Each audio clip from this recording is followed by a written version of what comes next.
Welcome, here I've got OPPO RENO6 5G and let me show you how to turn on and off camera watermarks at this device. So let's start by tapping on camera button to open it, and for now we are on standard photo mode. From here let's go to right corner button so we get access to more options about the camera we can manage.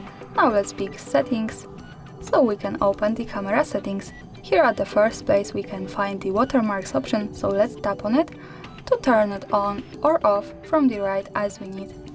As you can see, this is how it works. When we have it turned on, we can manage the author name, watermark information, size of our watermark, and watermark position. And that's all. Thanks for watching, subscribe our channel and leave the thumbs up.